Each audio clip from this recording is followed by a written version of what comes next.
Markers of Viksit Bharat at the rate 2047 and beating the middle income trap.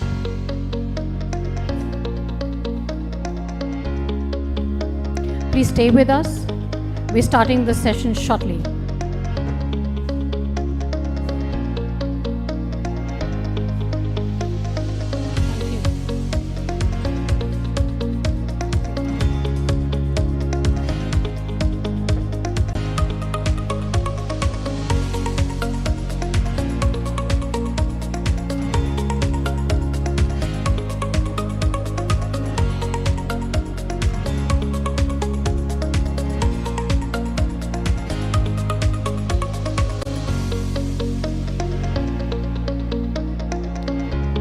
We'll request all the participants to take your seats, please. We're starting the session.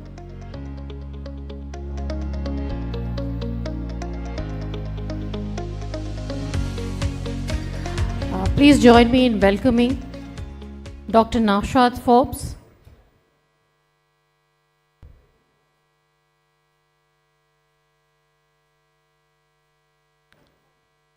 Shri Saurabh Garg,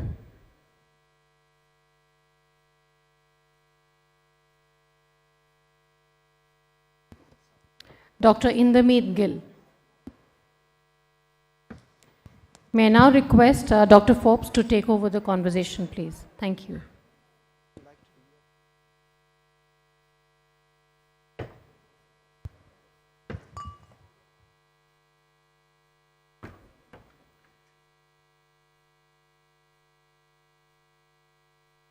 Good afternoon, ladies and gentlemen, and welcome to this session on Viksit Bharat and the middle income trap. We're very fortunate today to have Dr. Indermeet Gill with us, who has recently authored a report for the World Bank, the World Development Report. That's an annual publication, and this is the 2024 edition. And Mr. Saurabh Garg, Dr. Saurabh Garg, who is the Secretary in the Ministry of Statistics and Program Implementation. When I first came across this year's World Development Report, it was not yet available in physical form in India. So I needed to start reading it in an online version. And then the physical version finally showed up about 8 weeks ago. And I'm still of an age where I need something physical if I have to read something that's longer than about 100 pages. So this is, I really commend that everyone read the report because it is very rich in data. The basic thesis is a relatively simple and straightforward thesis that says that as countries develop and as they wish to make the transition to being higher income countries, they need to move from a focus on investment to a focus on investment plus infusion of technology and the diffusion of that technology within the country, to later on a focus on investment plus infusion plus innovation. And that basic concept is powerful in itself, but what makes the report so valuable are the many case studies and the granular data that it provides on countries that have made the transition very successfully, and also examples of places where countries have struggled with that growth transition.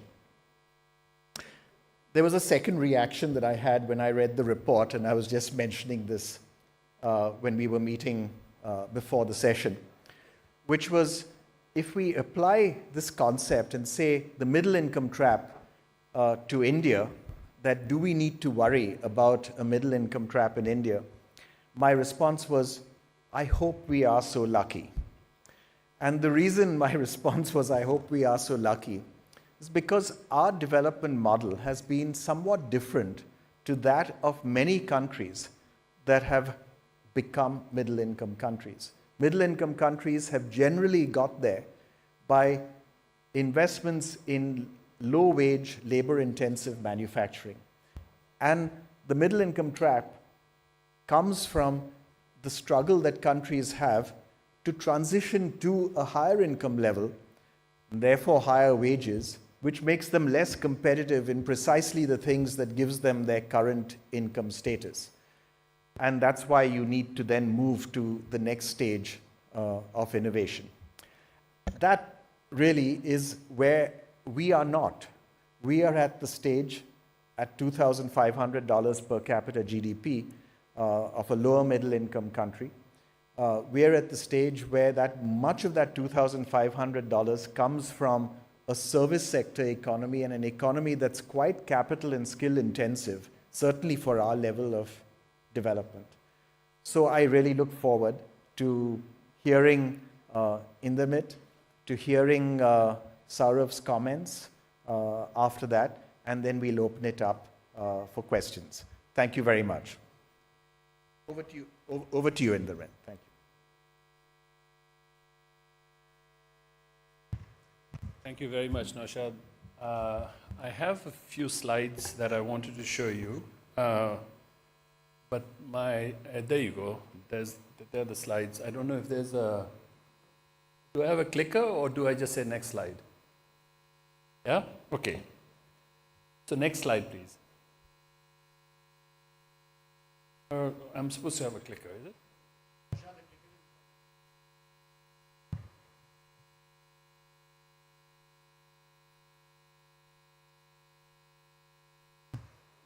Thank you very much. So I have lots of slides, but I'm not going to talk about all of them. So here's what I'm basically going to show you. The first one is I'm going to give you a quick overview of the world economy.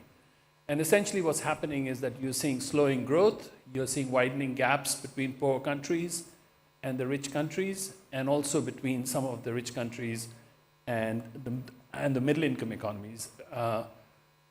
And what you're also seeing is you're also seeing that the next 10 years are likely to be much more risky than the last 10, which were less risky, which actually were more risky than the decade before that. Right? The second part I'll actually show you, and this is based on the World Development Report, about the problems that middle-income countries have faced over the last 3 or 4 decades. And essentially, there are 3 parts. The first part is that middle-income countries tend to grow slower. You tend to sort of, there's a higher likelihood of slowdowns in middle income as compared to low income or high income. The second one is that a large part of growing through middle income is really about structural change. And a lot of these countries tend to have a hard time doing that. And then the third one is looking ahead. Actually, it turns out that the middle-income countries of the past, like South Korea, like China and others, had it better than India would. Okay, both because of things at home as well as because of things abroad. Then I'll actually talk about the main features of the Indian economy, and this is based much more on a general assessment of what middle-income economies look like. Essentially, the main thing that actually distinguishes middle-income countries as compared to high-income economies is, of course, that they have less capital. They have less physical capital, financial capital, infrastructure capital. But that's not nearly as important as the fact that they are much more inefficient in the use of capital, in the use of talent, and in the use of energy. And so then I'll actually talk with you about what we propose in the World Bank report, which is essentially based on Schumpeterian creative destruction. We try to sort of see how does one make an economy more efficient, right? And those are the 3 things. The first one is one has to discipline incumbents. The second one is to reward merit. And then the third one is to capitalize on crises, because a large part of growth through middle income is to try to change the institutions, try to change the structures and so on. And crises are when the forces of preservation are the weakest. Right? And then finally, I'll say a few things about what are the priorities for Viksit Bharat. And I would have to say that the things I'll say to you are things that you probably know of and so on. I just find that based on what I used to think about what was happening in India as compared to what I think now after looking at this report, I feel like these changes are not happening quickly enough. So I feel like time is of the essence. And so it means that these structural changes have to happen much faster than they're happening. Okay. All right. So I'll quickly sort of go over what is happening in the global economy. For advanced economies, the big problem is secular stagnation. So because of demographic issues, because of sluggish productivity growth, these economies are facing the same kind of things that Alvin Hansen talked about in the 1930s, and then Larry Summers actually talked about 5 or 6 years ago, before the COVID crisis. If you look at emerging markets, as I said, outside of Central Europe and outside of East Asia, there has not been that much catch-up. You'll be surprised by the numbers that we found. And then in the case of the low-income countries, things are the worst, actually, because we actually find that for low-income economies, depending on how you measure them, about the world's poorest 25 countries that are low-income, less than about $1,200, or the 75 countries that are eligible for concessional assistance from the World Bank, you sort of look at them, they're falling behind. Again, these are countries mostly in Africa, but not just. Okay, so let me show you a few charts. But just for you to know, we have these sort of 4 categories of countries. You have low-income countries, about 25 of them. You have low middle-income countries, about 50 of them. And then you have upper middle-income countries, another 50. And then you have high-income countries, another 50, about 45, 50. And what you sort of see over here is that in terms of the population, the most important countries are middle-income economies. So India classifies as a lower middle-income country. China classifies as an upper middle-income country. The most important high-income economies, of course, the United States. And perhaps the most important low economy are countries like Ethiopia and others, right? And what you sort of see is that these countries are very, very important because, both because these countries have a fairly big share of the population, they have a growing share of the GDP, they already have a very high share of CO2 emissions, and they still actually have quite a few poor people. I'm talking about the middle-income countries now. Okay, if you look very, very roughly speaking, and if you look at potential growth rates, what you sort of see is that if you look at the first decade of the 2000s, the second decade, and the third decade, you see that world economic growth, the potential growth rate, actually even lower, is closer to 2. If you look at advanced economies, you actually sort of see that that has actually fallen by half. And this is largely because of growth in Europe has fallen by half. And if you look at the emerging markets and developing countries, you see that the growth rates, the potential growth rates have gone from 6% to 5% to 4%. So the overall, you see a slowing down of growth in the world. And this is the environment in which India is supposed to grow fast and get to high income. If you look at the poorest countries, of course, as you see, they're actually falling behind. Okay? But these are not countries that that I'll talk about again in these slides. I'll be talking about the middle-income countries. Okay. And the last bit, like I said, was that the risks are multiplying. So if I had showed you this chart about 5 or 6 years ago, there would be fewer such risks, but now you sort of see this geopolitical tensions, conflict, trade fragmentation, heightened policy uncertainty, because you don't know what the US is going to do, for example. And then higher for longer interest rates because you find that inflation has been far more persistent in these countries, far more stubborn. You have more frequent natural disasters, and especially the low-income countries have a really hard time dealing with these. And then, as I said, weaker than expected growth. So here are the facts, though, for middle-income countries. Like I said, the first one is growth slowdowns. So they're 3 times more likely than advanced economies to hit a growth slowdown, however you define it. I mean, we define it in a very particular way. We also find, of course, that these slowdowns tend to be sooner and more severe when certain levels of institutional quality are controlled for. Right? The second part, like I said, is that these countries have less capital, they have less talent, and less natural resources, actually, or exploitable natural resources than rich countries, but what really distinguishes them is their efficiency. They tend to be very inefficient economies. And then finally, like I said, they have growing headwinds, demography and debt at home, and fragmentation and conflict abroad. By the way, India is a bit of an exception in the sense that actually India is pretty good when it comes to demography. In fact, India is at peak potential right now in terms of demography, in terms of dependency ratios and things like that. Indian debt, public debt, is getting to a worrying level, but private debt is not. Then if you look at fragmentation, of course, there are some advantages that India has as a large economy and as an alternative to China. So Indian growth, by the way, you always hear this, that Indian growth should be lower because the external environment is not good. And the answer to that is yes, but not nearly as much as it is for the typical middle-income country as compared to India. India has it much better than others. Okay, so what's the aspiration of the typical middle-income country? I think that the best way to summarize it is that here's a quote from Deng Xiaoping, who was asked, why is it that a communist country was trying to get rich? And he said, well, to get rich is glorious, okay? And everybody should get rich.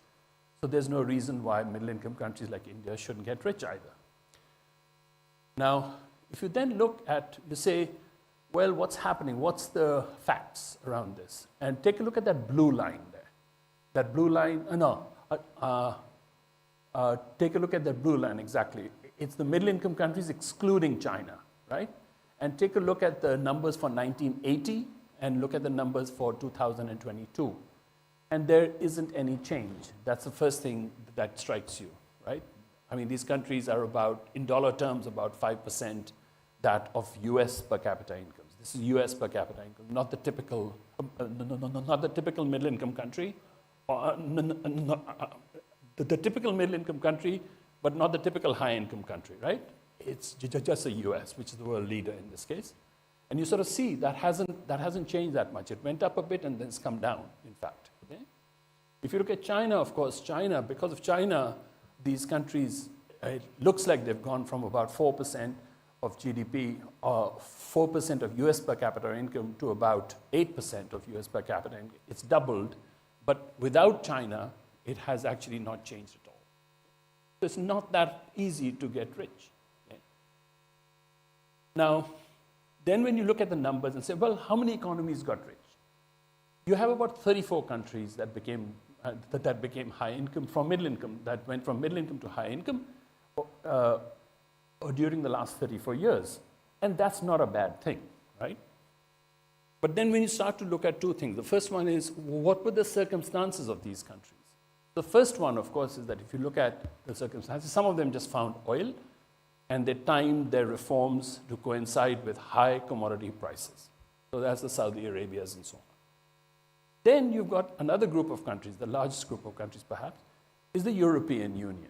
Okay, these are countries that are actually integrated into the EU, and they got the benefit of big markets, and they got the benefit of capital flows in the right direction. Okay? Because they were signaling what their institutions were going to look like 10, 20, 30 years from now. They would look just like the Germanys and the Frances and the Swedens and so on, and as a result, they got a lot of capital, long-term capital, FDI-like capital. And then, of course, you got the other countries, and out of the other countries, the countries that actually stand out really are South Korea and Argentina, which goes in and out of high income, by the way. Next year, if I show you a chart, maybe Argentina won't be high income anymore. Okay. All right. No. I'm sorry.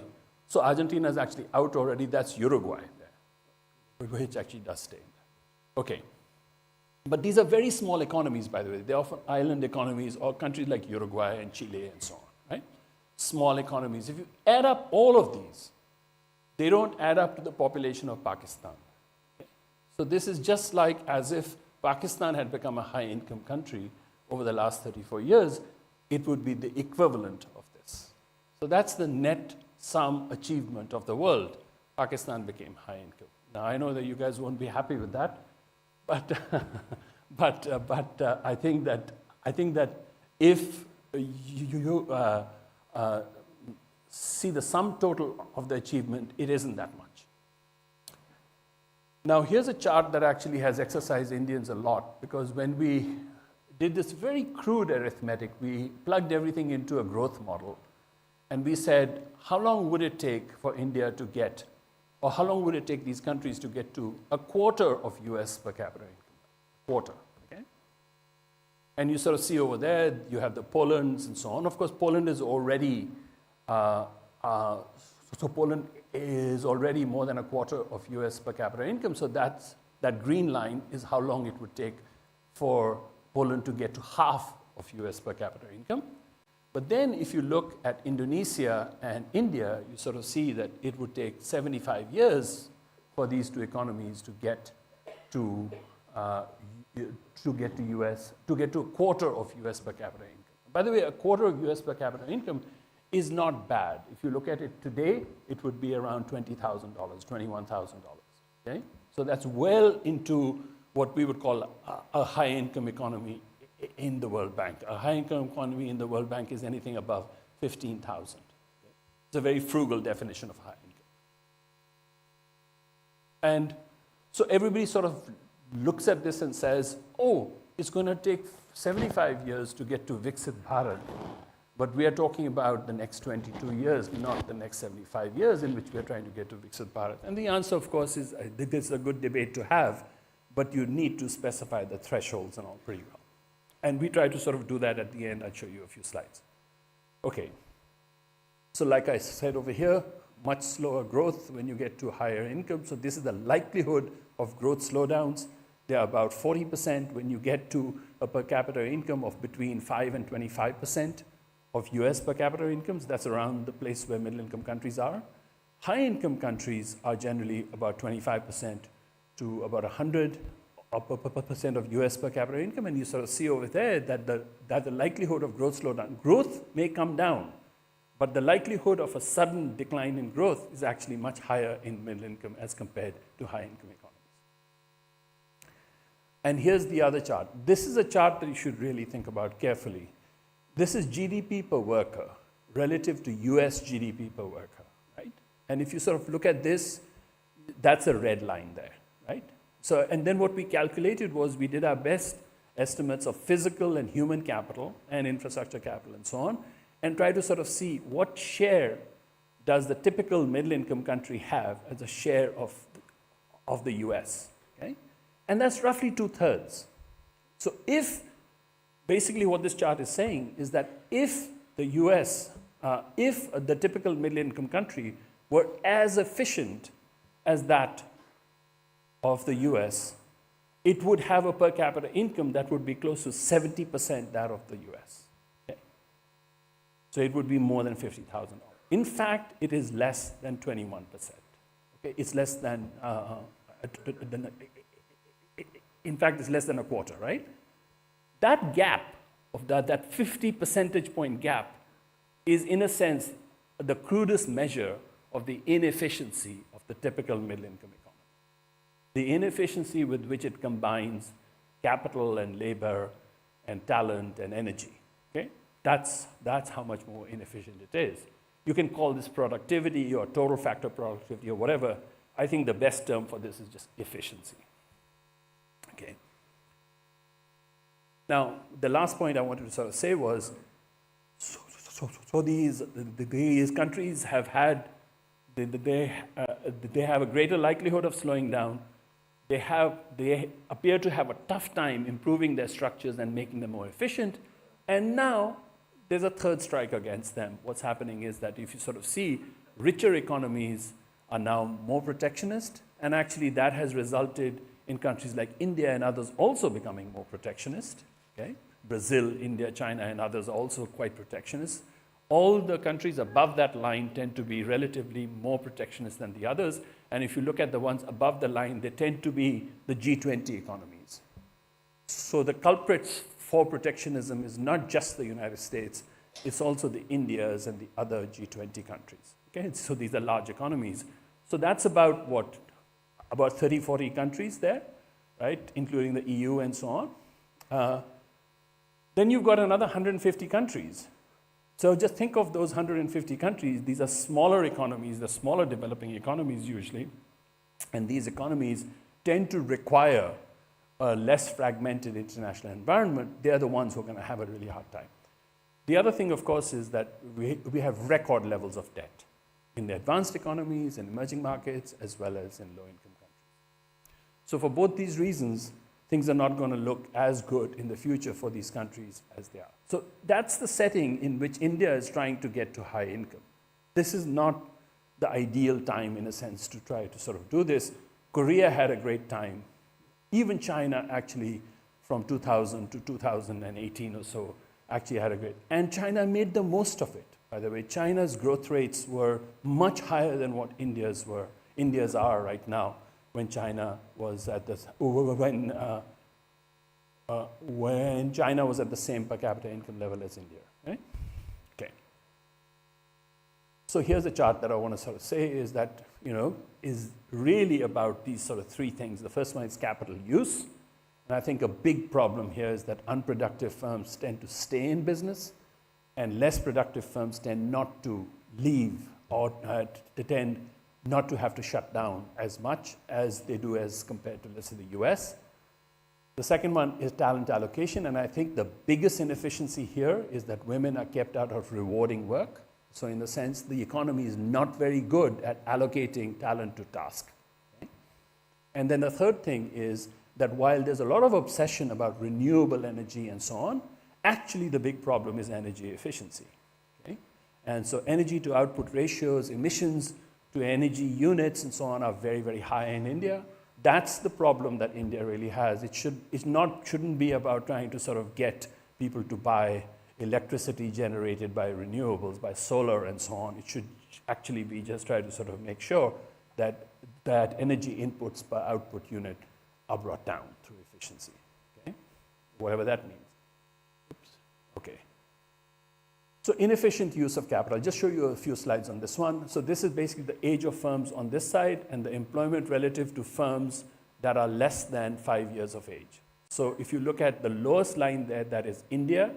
And if you sort of see over there, the age of firms, as a firm gets older, it doesn't get any bigger as compared to a firm that is just starting out. The top line there is the US. Okay? And you see over there that the firms that stick around tend to be 7 times the size of a new firm, 7 times. What this actually also means is that there are a lot of firms that shut down and free up the capital, free up the talent, that the firms that are growing, the firms that are more productive, the firms that are adding more value, those firms then actually get to use. And it's very important for a middle-income country to do it because there's not that much capital, there's not that much talent, energy is expensive. So you don't want low productivity, low value-added firms to stick around. Okay? Same thing. Okay. And here's, if you sort of see the second chart over there, that's what the share of small firms is as you look across the age of the firms and so on. And if you look at the US, you see what a big drop there is. It's the same thing. Okay, that's the first. The second one is, if you look at this, I'm sorry, this chart is a bit complicated, but what it really shows is that the share of women in professional occupations is very low, is artificially low in India. Okay? So fewer than 3 women work in professional and managerial occupations for every 10 men. Okay? And if you look at the reasons for this, there are 100 reasons for them, but whatever it is, with this level of inefficiency, you cannot expect to be Viksit Bharat by 2047. Okay? This is very, very inefficient. Okay? So it's grossly inefficient use of talent. Okay? Because, both because what happens essentially is that when you hit the levels of income where India is right now, what happens is that the demand for skills actually increases pretty much exponentially. Okay? And if you just rely on accumulating more skills, which is educating more men, it's not going to work. You have to start to use the stocks much better. It can't just be about the flows. Okay. And by the way, the same thing is true in the case of energy. If you sort of look at the typical middle-income country, you actually find that they are about, the GHG emissions are about 3.5 times higher in a middle-income country as compared to a high-income country. And if you look at the energy intensity, it's about 2.5 times higher. Okay? So you don't look at this per person, because that's the thing that we are used to looking at. I'm talking about per unit of output, right? Okay. So here's the case in the case of India. India is about 25% more energy intensive, and this is an energy deficit country, right? And you actually see that both energy intensity as well as GHG emissions intensity in India is higher than the typical high-income economy. And by the way, typical high-income economies have access to much more energy than India does. So here's just a chart that actually tries to sort of look at that thing that I showed you in average. Now I'm showing this to you as a thing. And if India were just half as efficient as the US, we would be Viksit Bharat already. Okay. All right. So how does one actually avoid this trap? So the first thing that we learned after we looked at these things carefully, because we were talking about a middle-income trap, it turns out there are actually two traps, okay? And I'll show you why. The second one, then we try to sort of say, okay, how does one get out of this? And then we found that the best place to look was actually Schumpeterian growth theories for a very simple reason. If you look at Schumpeter's original book, it's called Capitalism, Socialism, and Democracy, okay? And so you're talking about economic, you're talking about social aspects, and you're talking about political aspects too. So we feel like these theories actually give you a lot more insights that are useful for middle-income countries, because it's the interaction of the political and the economic and the social that's very, very important. Okay?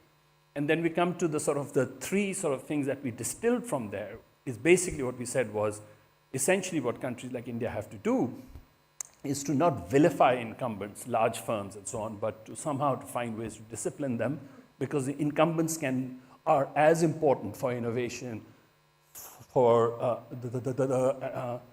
not just innovation, but also the infusion of technologies from abroad, and also for investment.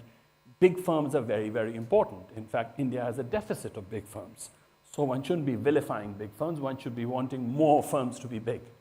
The second one is you have to reward merit, regardless of whether or not that merit is imbued in female human capital, or the human capital of backward groups, or the human capital of discriminated minorities. It doesn't matter where. You have to find ways to allocate talent to task. Okay? And then finally, like I said, the time to do this is during crises, when a firm that is not behaving particularly well is a large incumbent is actually in trouble. That's the time to make sure that you discipline that incumbent, because those are the times in which the balance of power shifts, right? And this is based on the experience of countries like India, of course, but also countries like South Korea and others that have gone on to become high-income countries. But the main point is this, like, all right, that growth strategies that served countries well when they were low-income economies, that is basically when you're a low-income country, just investment was an important thing. Investment in human capital, investment in physical capital, and so on, because these countries don't have. So it's a relatively simple strategy. But when you get to a point where the contribution of investment actually by itself, or factor accumulation, declines, and the importance of productivity goes up, you need to shift strategies.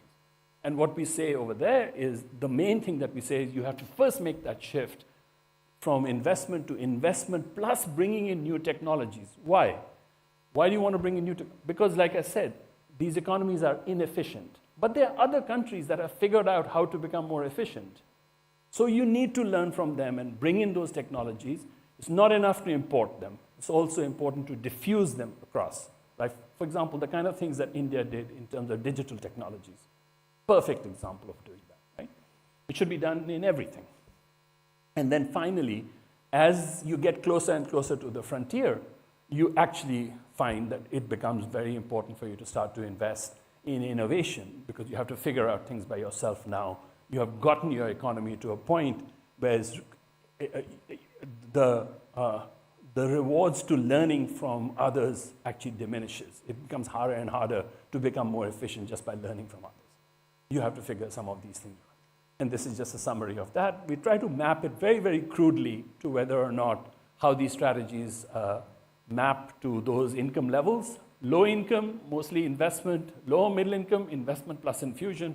India is right in the middle of the low income stage. And then upper middle income, which is where China is now, the thing is that you should be. Now, this is not a hard and fast thing, but this is basically where the thrust of policies ought to be. And I think this is really, I think one of the weaknesses of India, perhaps, is that it's not paying enough attention to have deliberate infusion of new technologies from abroad, not just in digital technologies, but in every darn thing, right? Okay.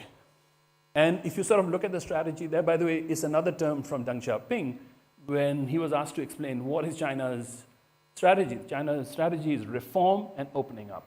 Not just one of those things, not just reforms alone, but reform as well as opening up. You have to do both. And good practitioners of those countries are South Korea, Poland, Chile, and others. South Korea is the best practitioner. South Korea is easily the most remarkable development story of the last 50 years, maybe the last 100. Okay. And I won't take you through this, but basically what you actually found was in the case of South Korea, they actually had, the way that the South Korean government actually deliberately gave incentives to firms like Samsung to go and get technologies from abroad. In their case, it was Japan. And that's a team that actually was visiting NEC, right? But then what happened was NEC quickly found out that these guys were actually starting to make things better than them. So they stopped licensing the technology. And as a result of it, actually what happened was that South Korea switched to infusion subsidies. I'm sorry, it just skips over to this one. But it started to switch from infusion subsidies to innovation subsidies when NEC started to push back. Now, here's an example of a country that didn't do particularly well, which essentially was Brazil. What it ended up doing was it ended up saying, once it got to middle income, it basically said, okay, you know what, we're going to erect walls and we're going to invest a lot in R&D. We're going to invest in innovation. The GDP per worker for Brazil was about 40% that of the US back in 80 or so, right? And over time, as you sort of see, Brazil has actually lost ground, right? And then if you look at, so during the same time, if you look at Korea, you see it starts out at about half the productivity level as a share of US productivity as a thing, and then you sort of see it going, it's actually closer to 62% now. So then what we do is that we try to, I think I'm running out of time, right? So we try to sort of look at the implications for Schumpeterian growth theory. And by the way, Schumpeterian growth theory has evolved since Schumpeter. And so we try to sort of look at the Schumpeterian original, the next one, which is Aguirre and Howitt, and then after that, another round. And each one is somewhat different. And each one actually is more applicable to one thing or the other. So the first round was actually very applicable to what's happening in the energy sector in most developing economies, which is dominated by the state. And then if you look at the talent part, it looks like that in enterprise actually looks a lot like Indian enterprise today in the sense that incumbents as well as entrants actually often work together. Okay, let's skip this. Viksit Bharat now. What would it take? So the first thing that we sort of say is, look, we require shifts in the way we think about these things. We are very obsessed with superficial qualities of firms, like the firm size, firm age, and so on. What we should be caring about a lot more is value added. We are very obsessed with things like income inequality. But if you think about income inequality, that's not particularly highly correlated with the inefficiency of allocating female human capital to tasks. Okay? What we should be looking at much more are things like socioeconomic mobility. And you can disaggregate that by gender and so on. we actually do think about socioeconomic mobility as a problem, but we tend to sort of finger income inequality because firm size data are much more available than value-added data. Income inequality numbers are much more available than socioeconomic mobility data. And the sources of energy, that data are much more available than renewable, than actually looking at emissions intensity and so on.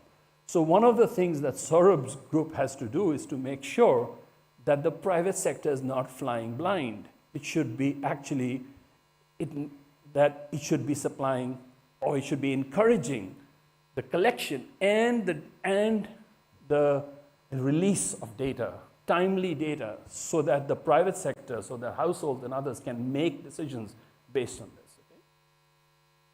All right, so here are the shifts that are needed. From firm size to value added, from inequality to socioeconomic mobility, from sources of energy to things.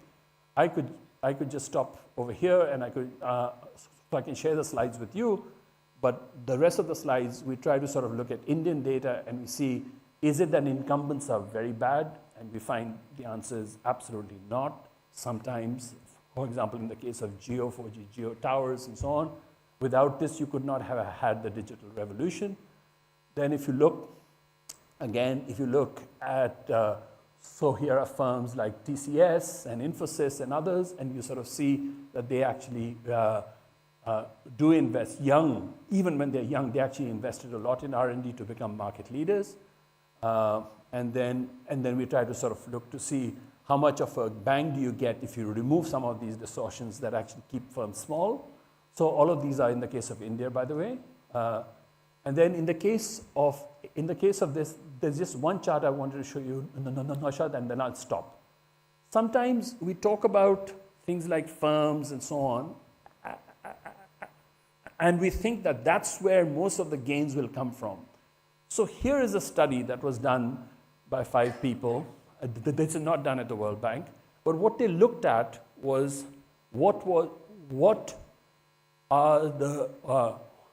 how much of the GDP of the US today can you attribute to the reduction of labor market discrimination for women and minorities since the 1970s?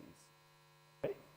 And by the way, that ratio is between 20 and 40% of US GDP today.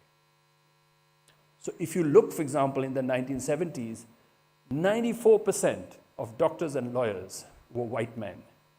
Today, that ratio is less than half that. Okay? So those kind of transformations you can actually look at this. Now, we try to sort of do the same thing for India, by the way, and then as a result of that, we try to sort of come up with these numbers here. Here, right? Sorry. There. Okay? And we sort of say, okay, you know, we actually try to attribute some of these same reforms and similar rates of returns to these reforms and say, if you do all of that stuff, if you can get to Viksit Bharat by 2046.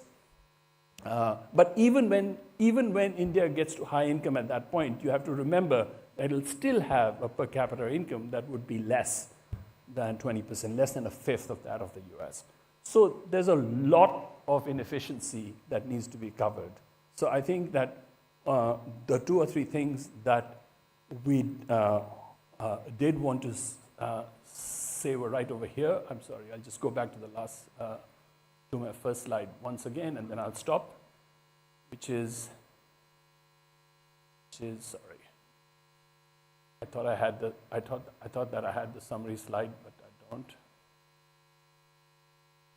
So according to me, at least, and this is not something that's in the report because we don't get into specifics by country, but if you sort of look at the priorities, I would say it would be economic freedom, which would include things like openness to trade and so on, equal opportunity, especially for women, but also for minorities, education quality. I think education quality in the case of the US is, or education quality in the case of India is a huge priority. And then the last one would be energy efficiency. When I read the debates in India, they're all about vertical things. Should you invest in services, or should you invest in manufacturing, or should you invest in agribusiness? These are very horizontal things. And then if you look at India's record, India is actually very good at horizontal stuff. Okay, like for example, infrastructure, push in infrastructure. India is very good at that. If you look at India, the push in the digitalization of the economy, again a horizontal thing, it's very good at that. If you look at tax reform, again a horizontal thing, it's very good at that. If India is so good at those things, why is India thinking about trying to sort of go vertical now? India should actually just stay horizontal and just do all of this. I shut up now. Thank you. Thank you, Inderberg. Thank you. And thank you also for the offer to circulate the slides. We would love to do that, especially because the slides on India would be of great interest, I think, for people to look at in detail. So thank you. Let me go to Dr. Saurav Garg. Saurav, great to have you with us. We look forward to your comments, and then we may have time for one question. So, yeah, thank you.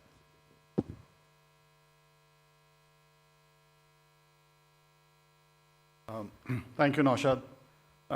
And thank you, Andirmeet. I think you made my job simpler because in the last part of your presentation, you answered how India can become a Viksit Bharat by 2047. And I think the challenges and risks that you mentioned, I think, are something that are well recognized. And in fact, if you look at it, the focus has been on how to ensure that we can take care of the pitfalls that lie ahead.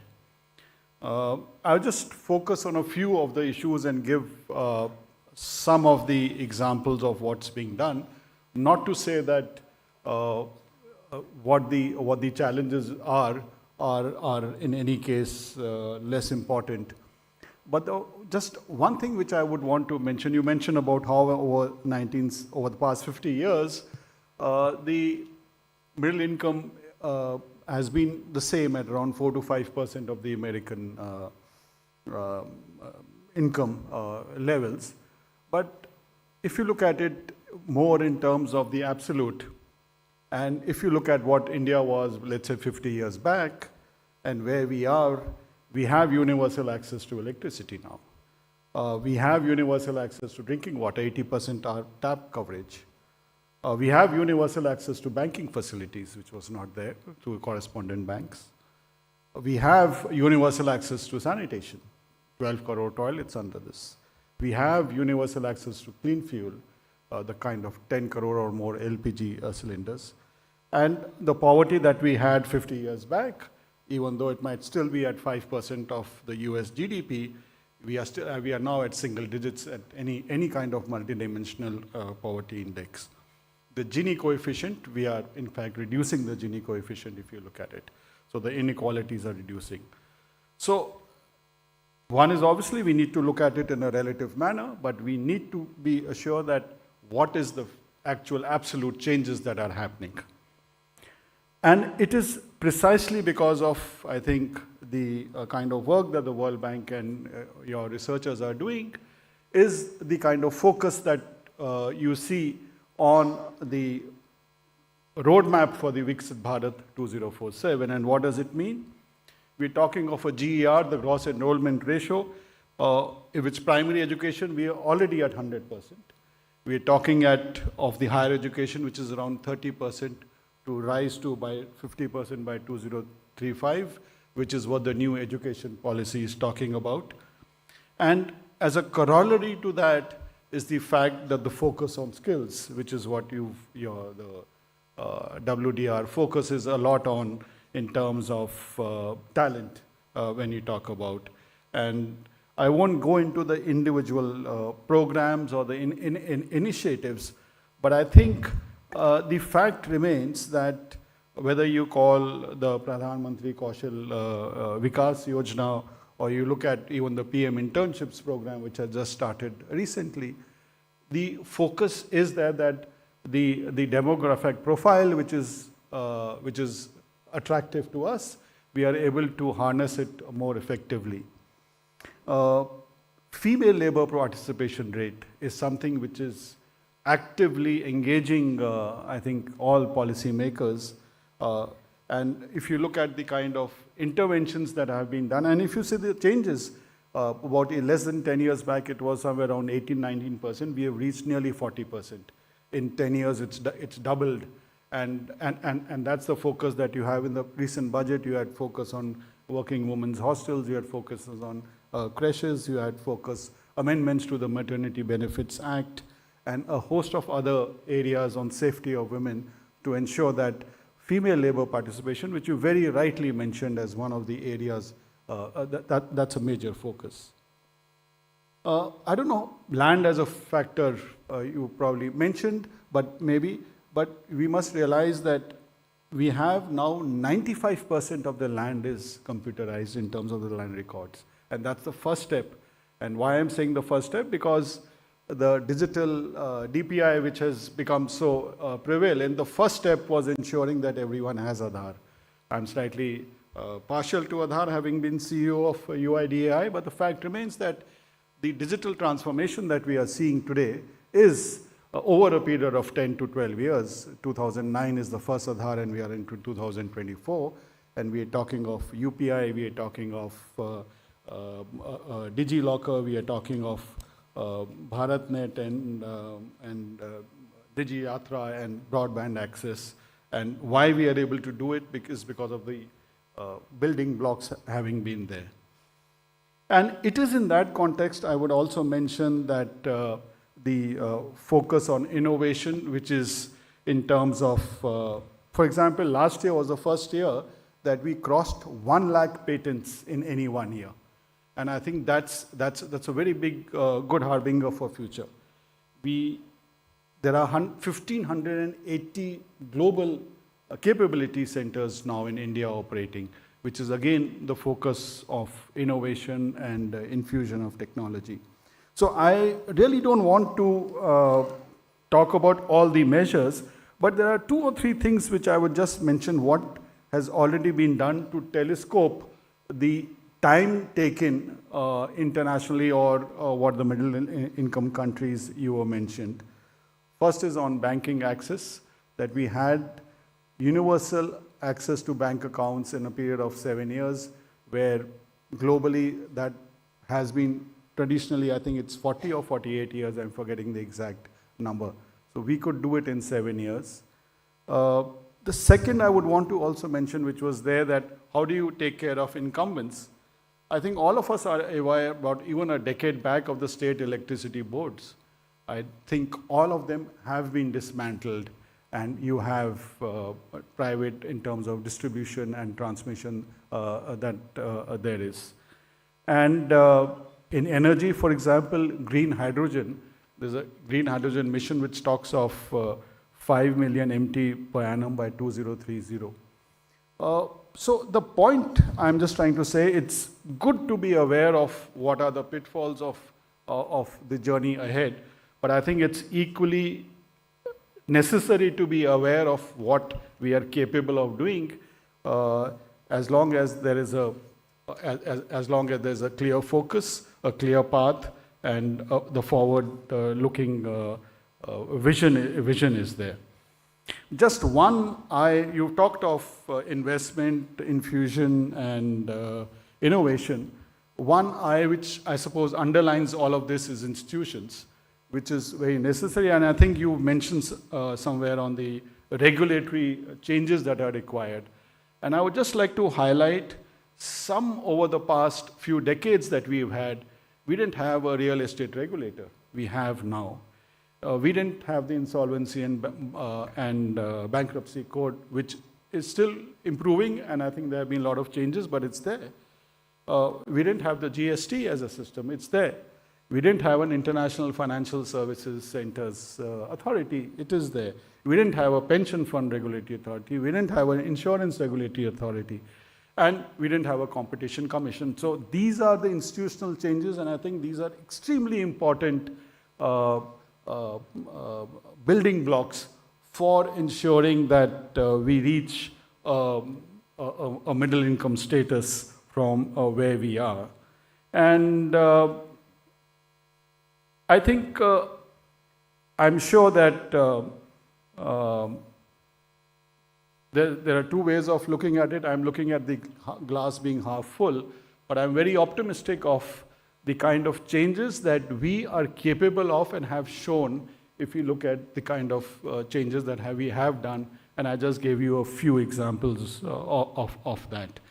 And you mentioned that we have to maintain that balance between creation, preservation, and destruction. And I think we in India are very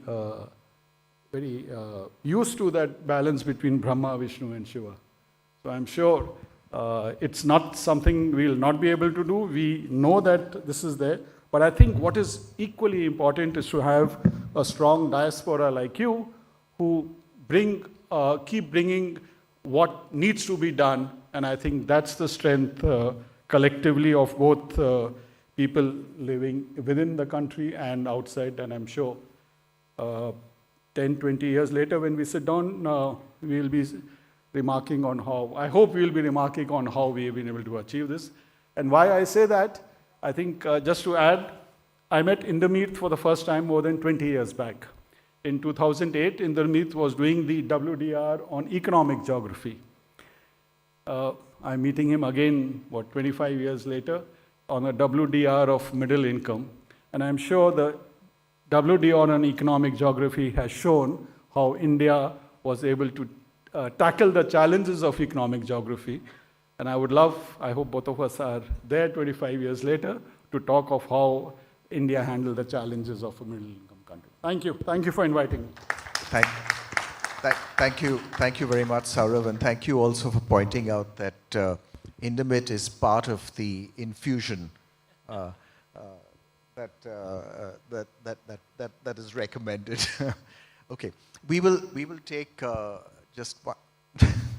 Okay, we'll take two questions since there were two very. Rishi first, and then at the back there, please. Yeah.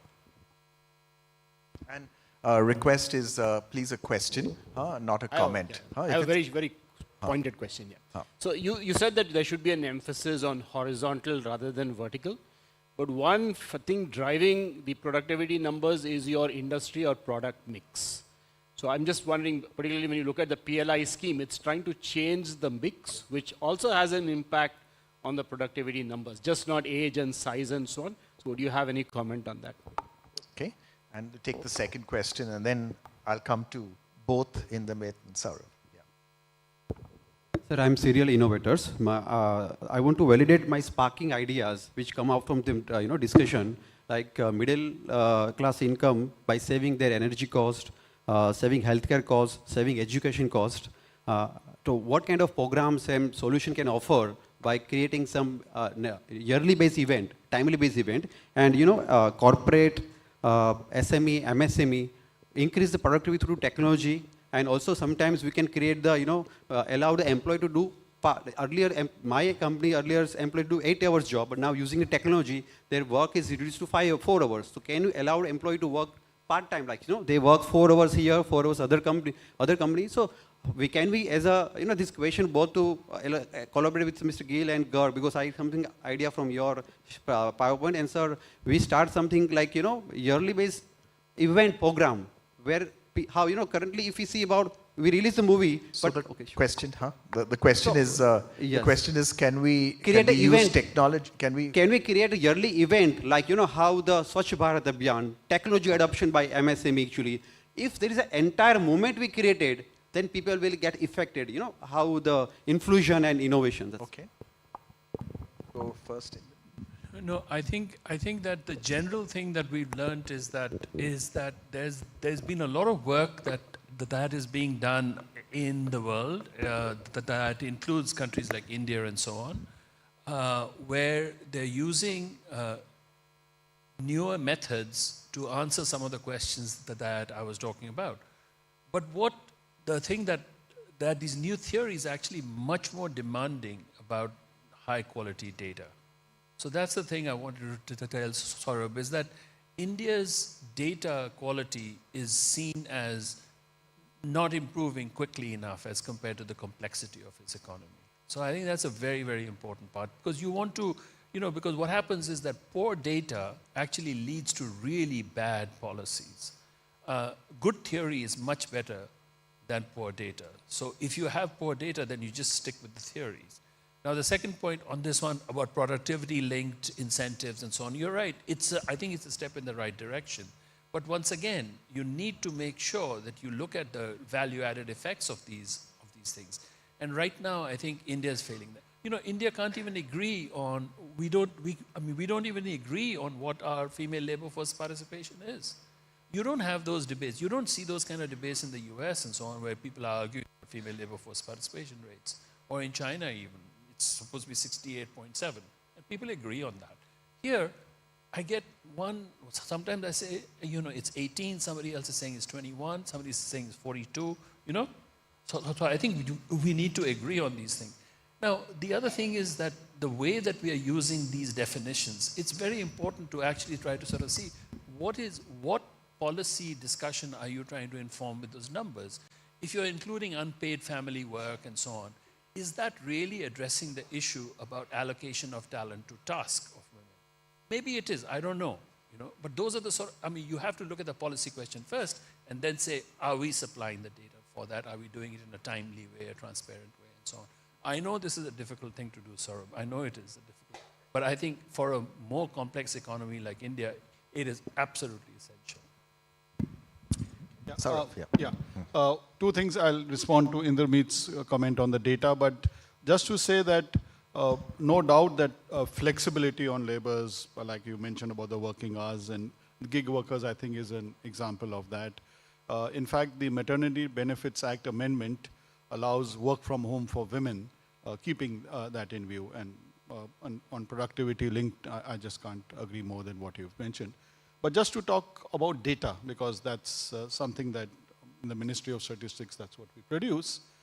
I think there was a concern about delays being there in the data, but I think we've taken care of the kind of, now we are in a position to release within 90 days any survey data that is done.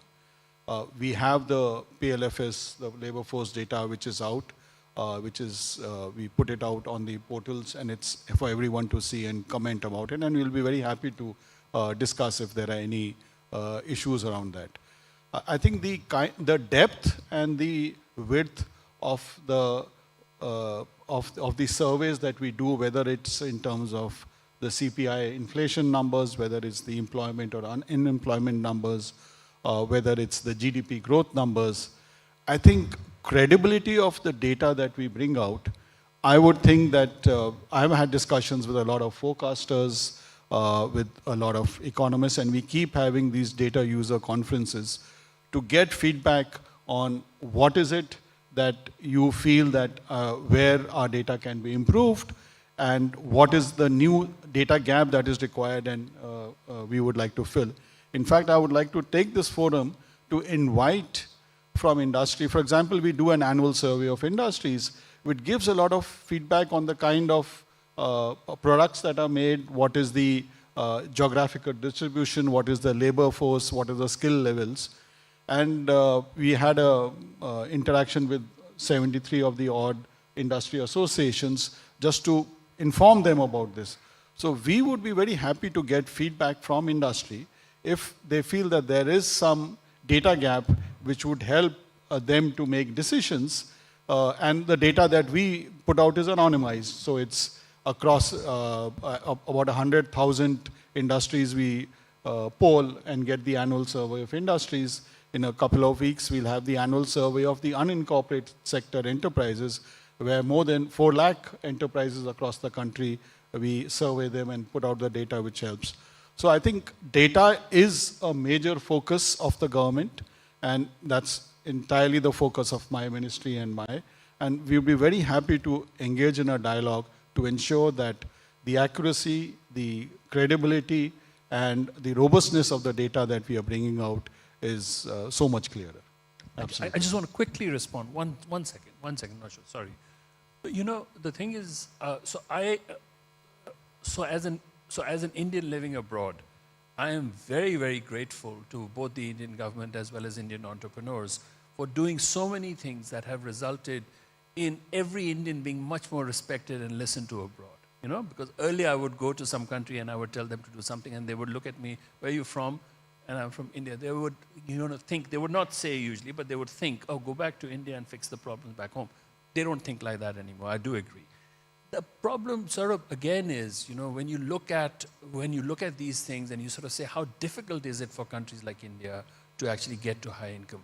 And then you come back home and you sort of say, okay, let me take a look to see whether or not, how quickly is India improving its economic freedom index? And you don't see that improvement.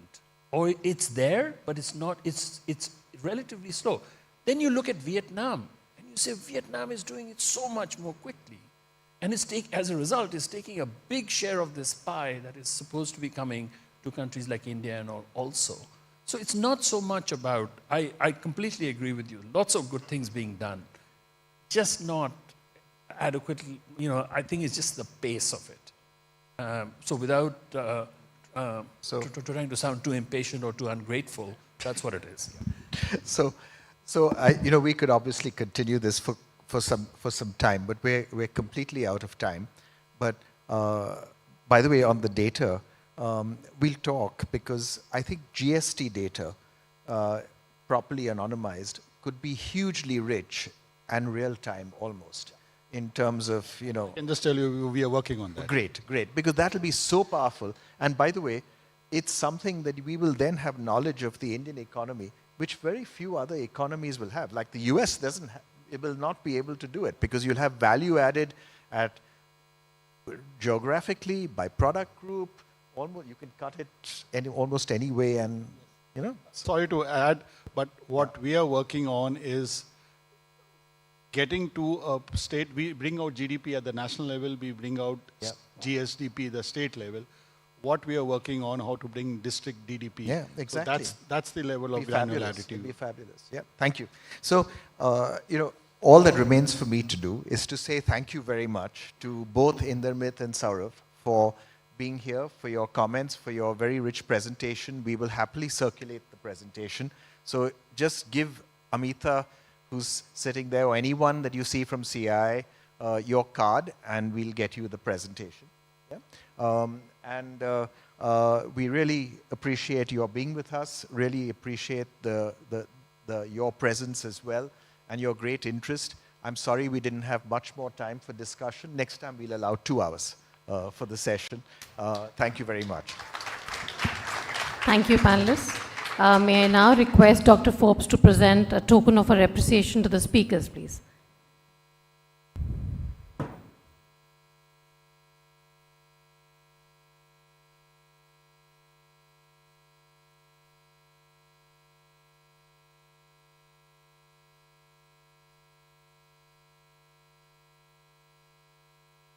We would request the speakers to step forward for a photo opportunity as well, please.